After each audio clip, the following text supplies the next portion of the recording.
Hello everyone. Today we'll be reading the 15 Principles to Winning by the motivational champion of all times. The Law of Success, the Master Wealth Builder's complete and original lesson plan for achieving your dreams by Napoleon Hill, author of Think and Grow Rich. Alright, so let's get into it.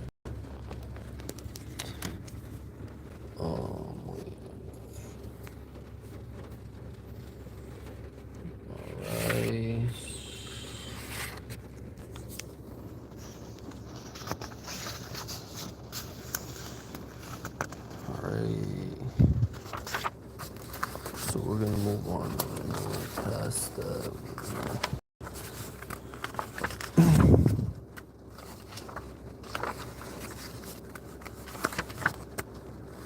I'm probably gonna read one chapter for you guys.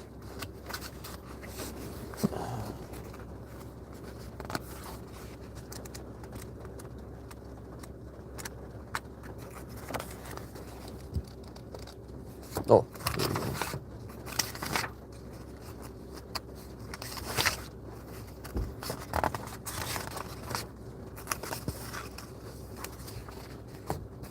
There you go. Okay. Alright, so here's a little quote by Albert Hubbards. A beggar a dime with the suggestion that he invested in a copy of Albert Hubbard's Message to Garcia. I don't know what that means, but okay. Lesson 6, enthusiasm. You can do it if you believe you can. Enthusiasm is the state of mind that inspires and arouses one to put action into the task at hand. It does more than this. It is a contagious and vitally affects not only the enthusiast, but all with whom he comes in contact. Enthusiasm bears the same relationship to a human being that steam does to the, locomotive. It is the vital moving force that impels action. The greatest leaders of men are those. I'm sorry, guys. Let me put the cat like this because I'm not really. Alright, so you guys just have to flip it around.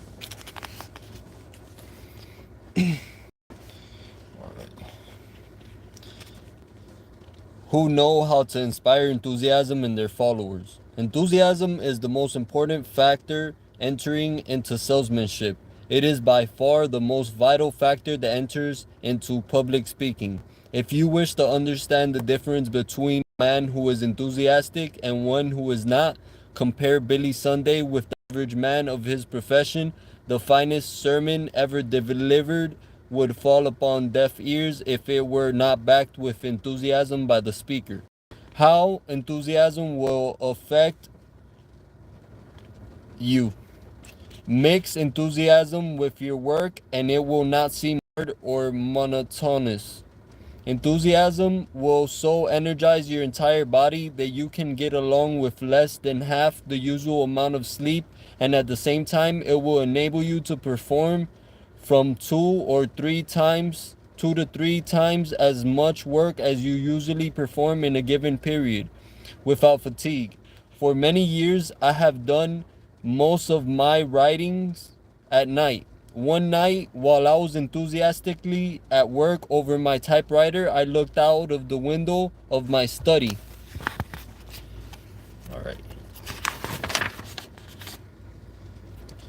Of my study, the square, from the Metropolitan Tower in New York City, and saw what seemed to be the most peculiar reflection of the moon on the tower. It was of a silvery gray shade such as I had never seen before. Upon closer inspection, I found that the reflection was that of the early morning sun and not that of the moon. It was daylight. I had been at work all night, but I was so engrossed in my work that the night had passed as though it were but an hour. I worked at my task all that day, and all the following night without stopping except for a small amount of light food. 2 nights and 1 day without sleep and with but little food, without the slightest evidence of fatigue, would not have been possible had I not kept my body energized with enthusiasm over the work at hand. Enthusiasm is not merely a fatigue of speech. It is a vital force that you can harness and use with profit. Without it, you would resemble an electric battery without electricity. Enthusiasm is the vital force with which you recharge your body and develop a dynamic personality. Some people are blessed with natural enthusiasm, while others must acquire it. The procedure through which it may be developed is simple. It begins by the doing of the work or rendering of the service which one likes best. If you should be so situated that you cannot conveniently engage in the work which you like best for the time being, then you can proceed along another line very effectively by adopting a definite chief aim that contemplates your engaging in that particular work at some future time. Lack of capital and many other circumstances over which you have no immediate control may force you to engage in work which you do not like. But no one can stop you from determining in your own mind what your definite chief aim in life shall be, nor can anyone stop you from planning ways and means for translating this aim into reality, nor can anyone stop you from mixing enthusiasm with your plans. The final object of all human effort is a state of mind that can be maintained only through the hope of future achievements. Happiness lies always in the future and never in the past. The happy person is the one who dreams of heights of achievement that are yet unattained. The home you intend to own, the money you intend to earn and place in the bank, the trip you intend to take when you can afford it, the position in life you intend to fill when you have prepared yourself, and the preparation itself. These are the things that produce happiness. Likewise, these are the materials out of which your definite chief aim is formed. These are the things over which you may become enthusiastic no matter what your present situation in life may be. More than 20 years ago, I became enthusiastic over an idea. When the idea first took form in my mind, I was unprepared to take even the first step towards its transformation into reality. But I nursed it in my mind. I became enthusiastic over it as I looked ahead in my imagination and saw the time when I would be prepared to make it a reality. The idea was this: I wanted to become the editor of a magazine based upon the golden rule, through which I could inspire people. Sorry, guys. Through which I could inspire people to keep up courage and deal with one another squarely. Finally, my chance came, and on Armistice Day 1918, I wrote the first editorial for what was to become the material realization of a hope that had lain dormant in my mind for nearly a score of years. With enthusiasm, I poured into the editorial the emotions which I had been developing in my heart over a period of more than 20 years. My dreams have come true. My editorship of a national magazine had become a reality. As I have stated, this editorial was written with enthusiasm. I took it to a man of my acquaintance, and with enthusiasm I read it to him. The editorial ended in these words: "At last, my 20-year-old dream is about to come true. It takes money, and a lot of it, to publish a national magazine, and I haven't the slightest idea where I am going to get this essential factor. But this is worrying me not at all, because I know I am going to get it somewhere." As I wrote those lines, I mixed enthusiasm and faith with them. I had hardly finished reading this editorial when the man to whom I read it, the first and the only person to whom I had shown it, said, "I can tell you where you are going to get the money, for I am going to supply it." And he did. Yes, enthusiasm is a vital force, so vital in fact that no man who has it highly developed can begin to even approximate his power of achievement. Before passing to the next step in the lesson, I wish to repeat and to emphasize the fact that you may develop enthusiasm over your definite chief aim in life. No matter whether you are in position to achieve that purpose at this time or not, you may be a long way from realization of your definite chief aim. But if you will kindle the fire of enthusiasm in your heart and keep it burning, before very long the obstacles that now stand in the way of your attainment of that purpose will melt away as if by the force of magic. And you will find yourself in possession of power that you did not know you possessed. Let's go to the next page, guys. How your enthusiasm will affect others. We come now to the discussion of one of the most important subjects in this reading course, namely suggestion. In the preceding lessons, we have discussed the subject of autosuggestion, which is autosuggestion. You saw in lesson 2 what an important part autosuggestion played. Suggestion is the principle through which your words and your acts and even your state of mind influence others. That you may comprehend the far-reaching power of suggestion, let me refer to the introduction in which the principle of telepathy is described. If you now understand and accept the principle of telepathy, the communication of thought from one mind to another without the aid of signs, symbols, or sounds, as a reality, you, of course, understand why enthusiasm is contagious and why it influences all within its radius. When your own mind is vibrating at a high rate because it has been stimulated with enthusiasm, that vibration registers in the minds of all within its radius, and especially in the minds of those with whom you come in close contact with. When a public speaker senses the feeling that his audience is in rapport with him, he merely recognizes the fact that his own enthusiasm has influenced the minds of his listeners until their minds are vibrating in harmony with his own.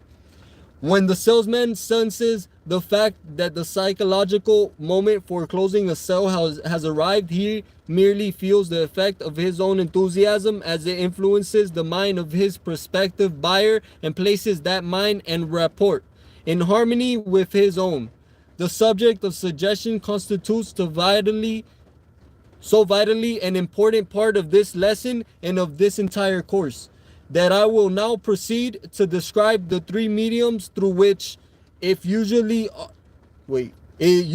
operates, namely what you say, what you do, and what you think.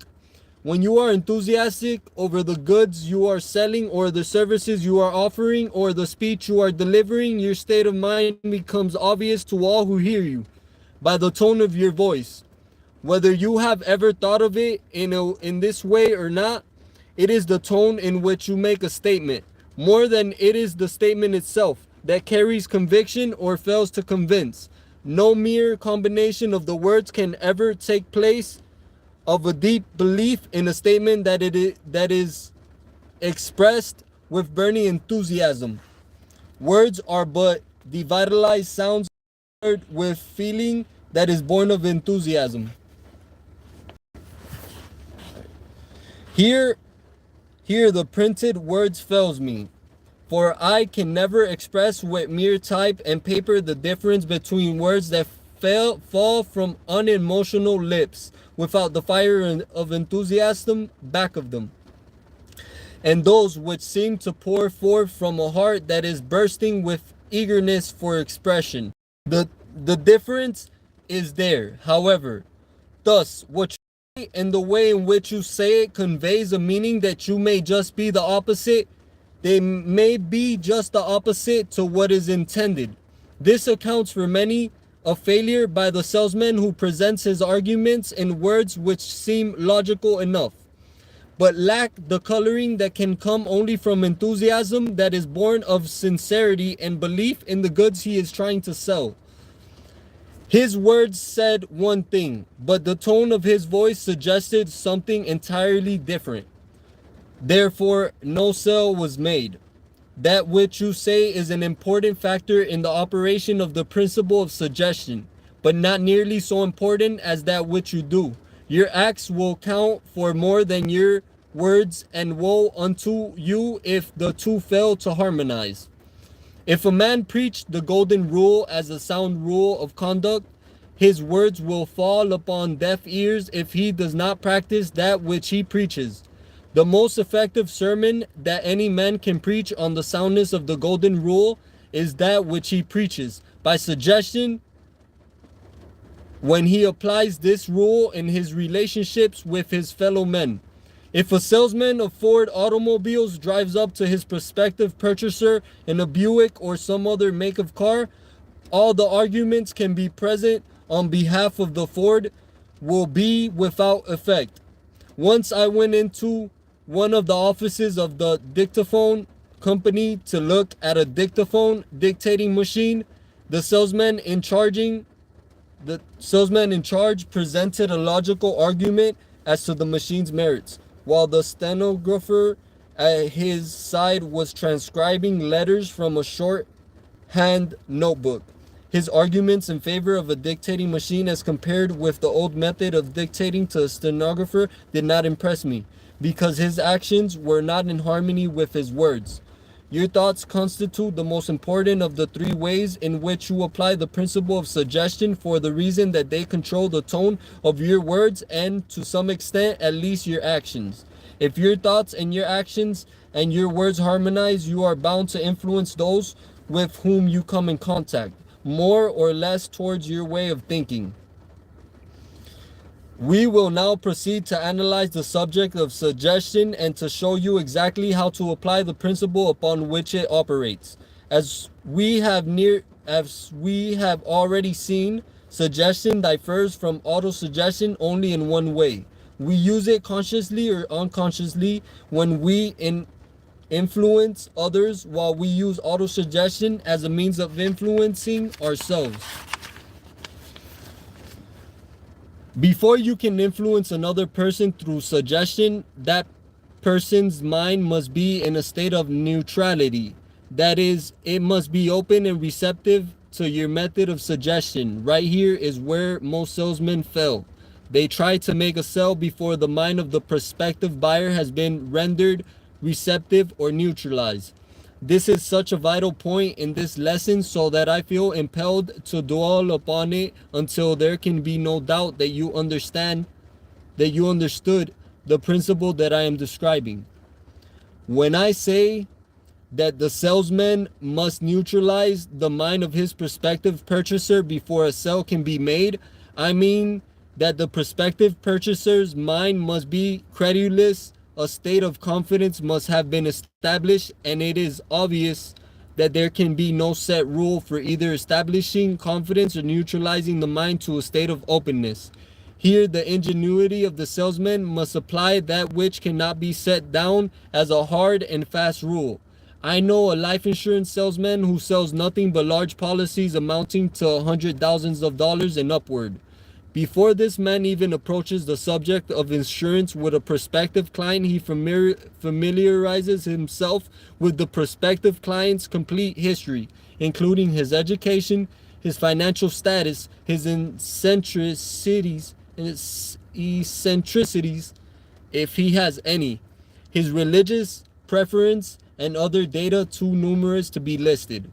Armed with this information, he manages to secure an introduction under conditions which permit him to know the prospective client in a social as well as a business way. Nothing is said about the sale of life insurance during his first visit, nor his second, and sometimes he does not approach the subject of insurance until he has become very well acquainted with the prospective client. All the time, however, he is not dissipating his efforts. He is taking advantage of those friendly visits for the purpose of neutralizing his prospective client's mind. That is, he is building up a relationship of confidence so that when the time comes for him to talk life insurance, that which he says will fall upon ears that willingly listen. Some years ago, I wrote a book entitled How to Sell Your Services. Just before the manuscript went to the publisher, it occurred to me to request some of the well-known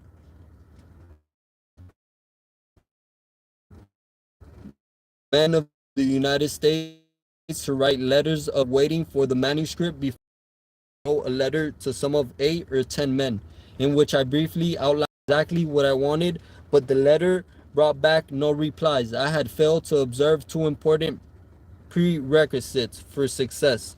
I had written the letter so hurriedly that I had failed to inject the spirit of enthusiasm into it, and I had neglected so to word the letter that it had the effect of neutralizing the minds of those to whom it was sent. Therefore, I had not paved the way for the application of the principle of suggestion. After I discovered my mistake, I then wrote a letter that was based upon strict application of the principle of suggestion. And this letter not only brought back replies from all to whom it was sent, but many of the replies were masterpieces and served far beyond my fondest hopes as valuable supplements to the book for the purpose of comparison, to show you how the principle of suggestion may be used in writing a letter and what an important enthusiasm plays in giving the written word flesh. The 2 letters are here reproduced. It will not be necessary to indicate which letter failed, as that will be quite obvious. Alright guys, so that's it for today. That's it for today, guys. And I'm just gonna read you guys this last quote. Alright, here goes. Fear no man, hate no man, wish no one misfortune, and more than likely you will have plenty of friends. Alright guys, so I hope you guys keep that in mind, and have a beautiful day. Thanks for joining.